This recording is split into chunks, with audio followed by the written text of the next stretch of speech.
Happy Thursday po sa ating lahat. Ako si Benison Estareja. Update muna tayo dun sa ating minomonitor po na low pressure area sa loob ng ating bansa. As of 3 in the morning, nandito pa rin siya sa may northern Solusi at huling namataan 80 kilometers east-northeast of Cuyo, Palawan.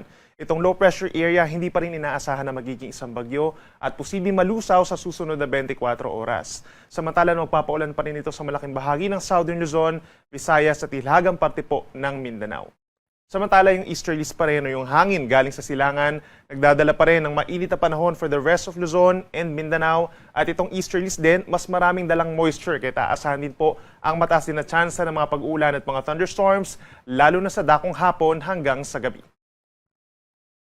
Sa ating mga kababayan po sa Southern Luzon, magbaon po ng payong ngayong araw dahil aasahan nga ang mataas na tsansa ng ulan dulot ng low pressure area. Asahan ng mataas na tsansa ng ulan sa may Calabarzon, Bicol Region and Mimaropa, lalo na sa may areas po ng Mindoro. Kaya't mag-ingat po sa mga banta ng baha at pagguho ng lupa dahil minsan malalakas ang mga pag-uulan. For the rest of Luzon, asahan din ang mataas sa tsansa ng mga makulimlim na panahon at maulang panahon sa may silangang parte po ng bansa sa may Cagayan, Isabela, Aurora, magi dito sa Metro Manila. Medyo kumukulimlim na po pagsapit ng tanghali at mataas ang tsansa ng mga pag-uulan pagsapit ng hapon hanggang sa gabi. The rest of Luzon, bahagyang maulap at minsan maaraw ang kalangitan pagsapit ng umaga hanggang sa tanghali. At sa dakong hapon hanggang sa gabi, may mga isolated thunderstorms pa rin po na mararanasan, lalo na sa may Cordillera Region at sa may Ilocos Region. Temperatura natin sa Metro Manila, medyo mainit pa rin po, no? Mula 25 to 34 degrees Celsius, habang sa may Baguio City, 17 to 24 degrees Celsius. Sa ating mga kababayan po sa lalawigan ng Palawan, Western Visayas, and Negros Island Region, umaga pa lamang asahan pa rin po ang maulap na kalangitan na siyang sinasamahan ng kalat-kalat na ulan and mga thunderstorms. Dulot yan ng low pressure area, lalo na sa may northern Palawan. Habang ang natitirang bahagi ng Visayas, itong central and eastern portion, this morning actually may mga times na magiging maaraw naman or bahagyang maulap ang kalangitan. Pero pagsapit muli ng hapon hanggang sa gabi, maulap muli ang kalangitan at sasamahan ito ng mga kalat-kalat na ulan and mga thunderstorms dulot ng trough or outer portion naman ng low pressure area. Temperatura natin sa malaking bahagi ng Visayas and Palawan, posibleng umabot pa rin sa hanggang 32 degrees pagsapit ng tanghali.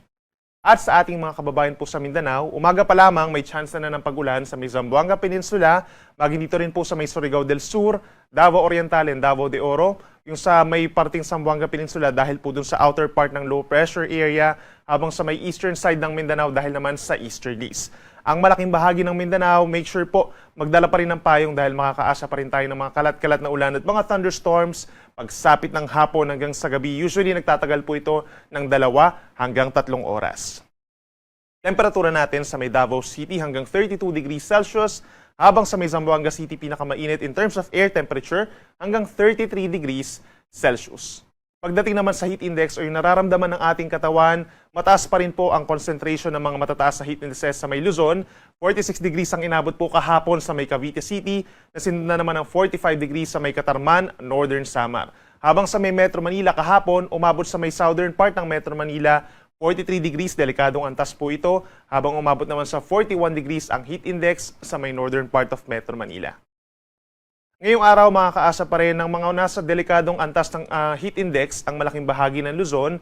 44 degrees ang maximum heat index over Dagupan City, Pangasinan, and Cavite City. Habang nananatili ang init dito sa may Metro Manila, sa may southern portion po, posible pa rin umabot sa delikadong antas.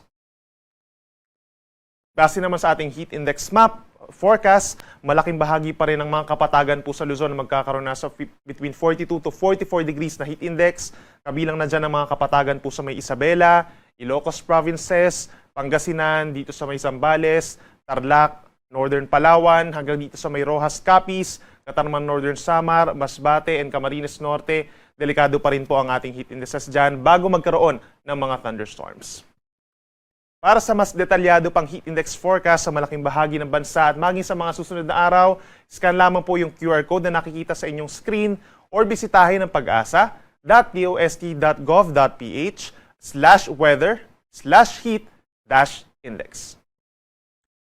At para naman sa ating 4-day weather forecast, for this long weekend po, simula sa Friday hanggang sa araw ng eleksyon, May 12, makakaasa pa rin tayo ng epekto ng mga pag-ulan dulot ng easterlies plus epekto ng low pressure area na within 24 hours nga po ay posibleng malusaw na. So simula po ngayon hanggang bukas ng umaga or tanghali, aasahan yung kalat-kalat na ulan and thunderstorms pa rin dito sa malaking bahagi ng Southern Luzon at lalawigan po ng Aurora. So may mga areas pa rin sa may Mimaropa, Calabarzon, Camarines Provinces, Aurora and some nearby areas pa magkakaroon ng mga kalat-kalat na ulan, kahit mag-ingat po sa banta ng baha pa rin at pagguho ng lupa at laging tumutok sa ating mga rainfall advisories and worst case heavy rainfall warnings.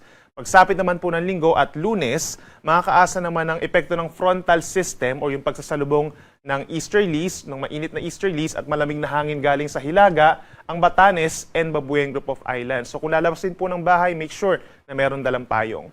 Habang natitirang bahagi ng bansa, over this long weekend, simula Friday hanggang Monday, may epekto ng easterly. So halos magkakatulad lamang po yung ating mga weather conditions. Bahagyang maulap at minsan maulap ang kalangitan for the entire day at makakaasa pa rin po ng mga sagitang pag-ulan or mga thunderstorms na usually nagtatagal lamang ng 1 hanggang 2 oras. At dahil panahon na po ng transition period, kung saan mas madalas na po ang thunderstorms sa ating bansa, importante po na malaman natin yung mga safety tips kapag meron tayong mga pagkidlat or pagkulog. Unang-una po, kapag meron tayong makulimlim na panahon at nakakaranas na tayo ng mga thunderstorms, make sure po na pumasok tayo sa isang enclosed building. Maaring bahay natin or maaring mall, or kung meron po tayong kotse, pumasok po tayo doon para iwas sa direktang pagkidlat. Samantala, in terms of kidlat, dahil ito ay nagko-conduct po ng electricity yung ating mga objects, iwasan po muna na lumapit doon sa mga objects na yon.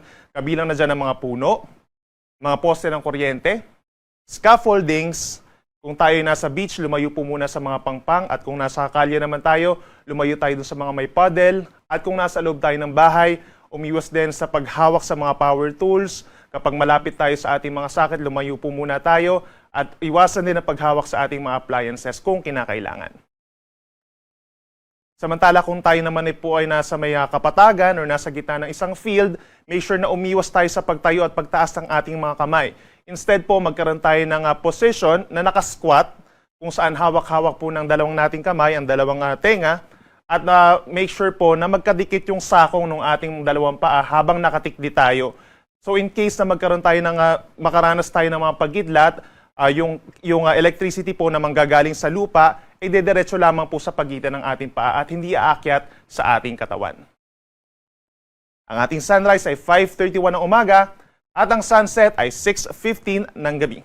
Para sa update regarding sa low pressure area at sa mga paparating po ng mga thunderstorms, bisitahin lamang po ang social media accounts ng Pag-asa sa Facebook DOST-Pag-asa at sa DOST-Pag-asa Weather Report naman sa YouTube. At bisitahin pa rin ang ating official website bagong.pag-asa.usc.gov.ph. Muli po ako si Benison Estareja na nagsasabing sa anumang panahon, Pag-asa ang magandang solusyon.